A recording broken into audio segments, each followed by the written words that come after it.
Hello there, it's Detective DJ, and welcome to our weekly show, The Crime Crushers. This crime is called the Norwegian Nutcracker. It's a very unusual name, but I hope that you understand why we have dubbed it the Norwegian Nutcrackers after you have listened to it. Here we go.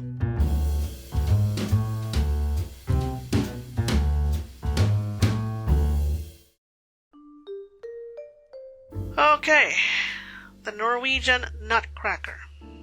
The scene of the crime is one where the lights have either been turned off or have been cut in most places.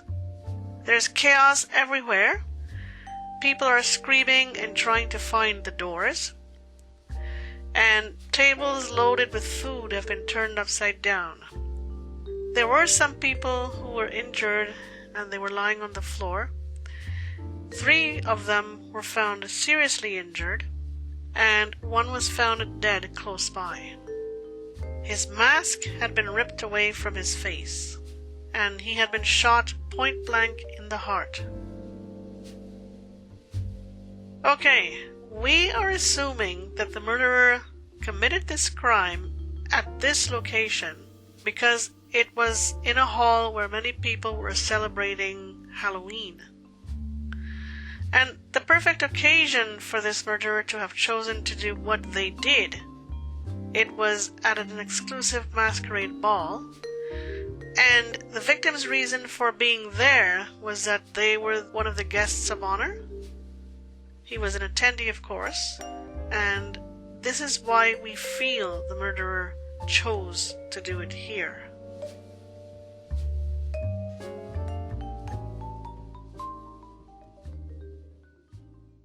So let's go on quickly now to part 2 and try and identify some of the motives as to why this poor guy was killed.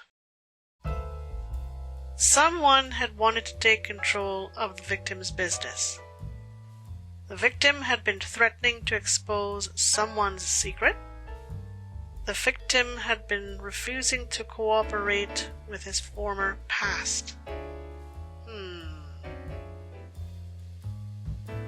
Here's what our investigation has shown for this crime.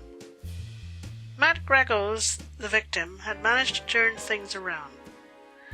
He went from being a druggie to being a successful computer guru.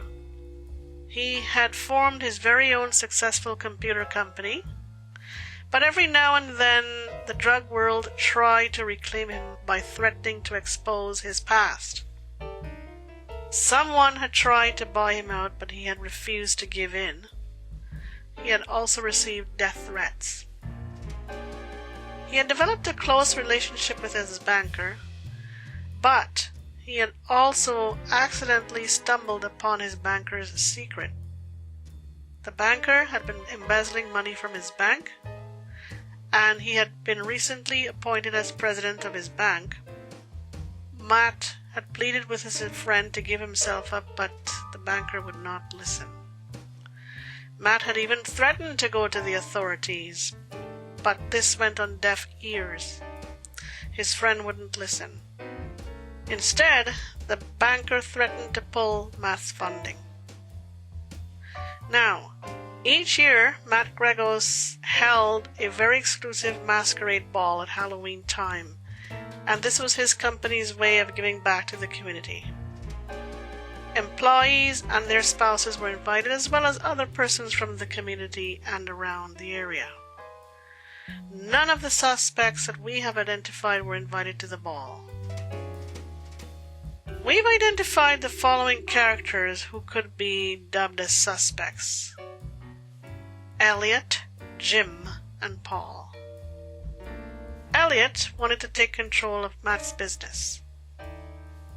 Jim wanted Matt to keep his secret to the end. Paul wanted the victim to rejoin the drug world. Cause of death: a single gunshot to the heart. The victim had died instantly.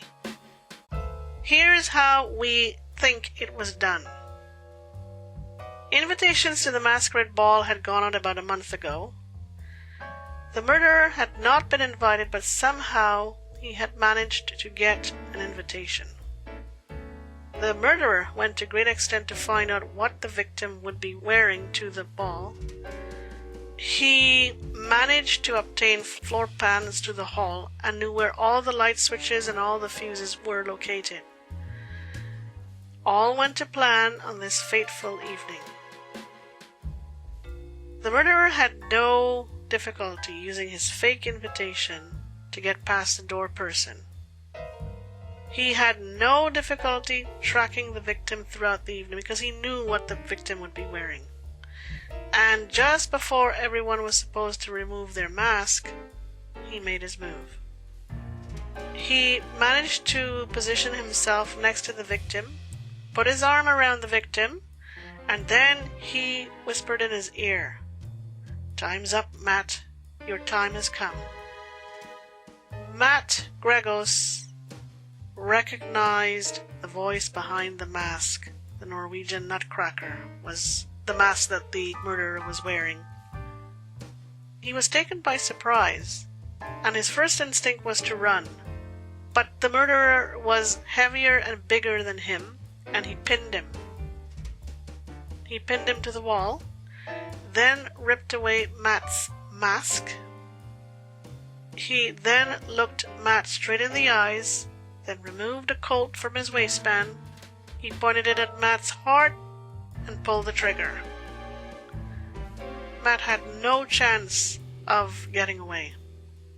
One shot was fired, and as it reverberated around the hall, he made his getaway. The murderer had intended to shut down all of the lights before he left, but he had only managed to shut down 2 of the main fuses. The third fuse box was left. So 2 of the fuse boxes were put out of commission by the murderer.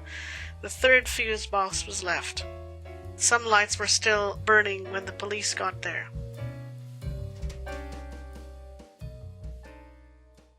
Okay, we're on to part 3, folks, and here is where I'm going to sum up briefly for you and give you some hints which you can use to figure out who did it.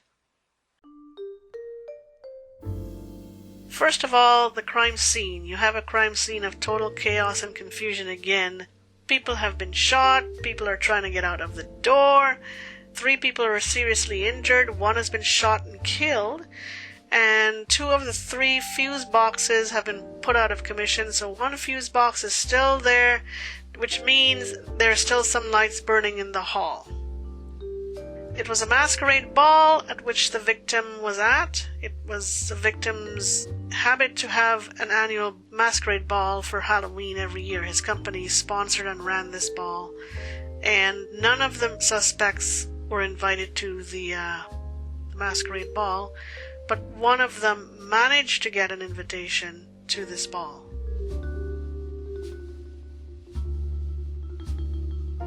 As far as the suspects are concerned, Elliot wanted control of the victim's business. Jim, he wanted Matt Gregos to keep his secret to the end. Paul, who wanted the victim to rejoin the drug world. Part 4. Here are some questions for you to think about when putting this mystery together.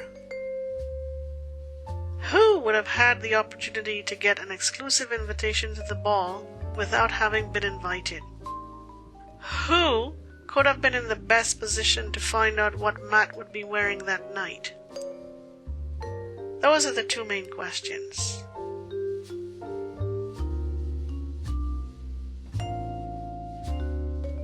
And now, here's some revelations for you.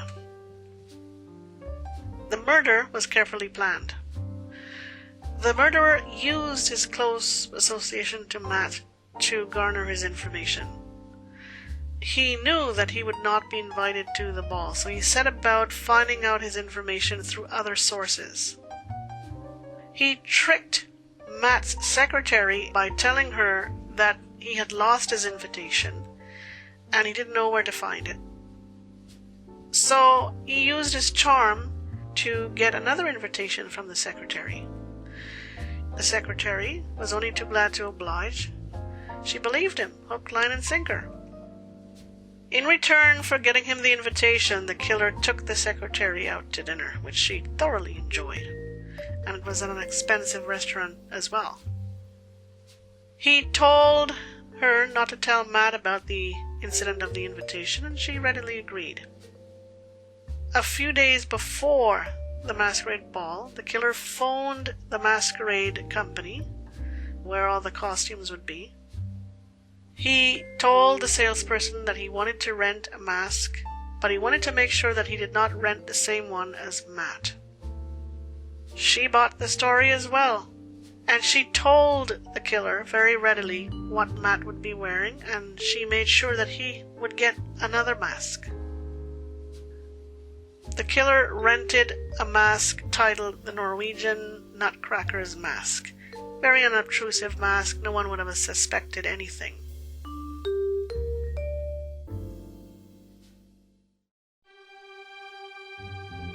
Alright, so who did it? Who do you think did this terrible deed? It was Elliot.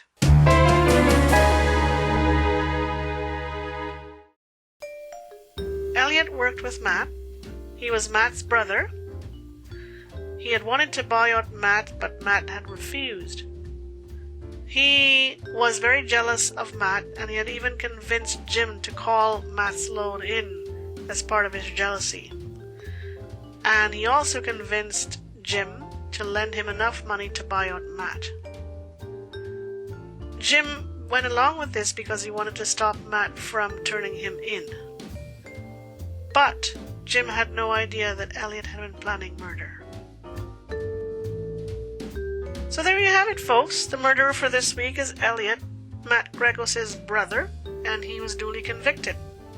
Thank you very much for listening in this week, and we hope to have another enthralling episode for you next week.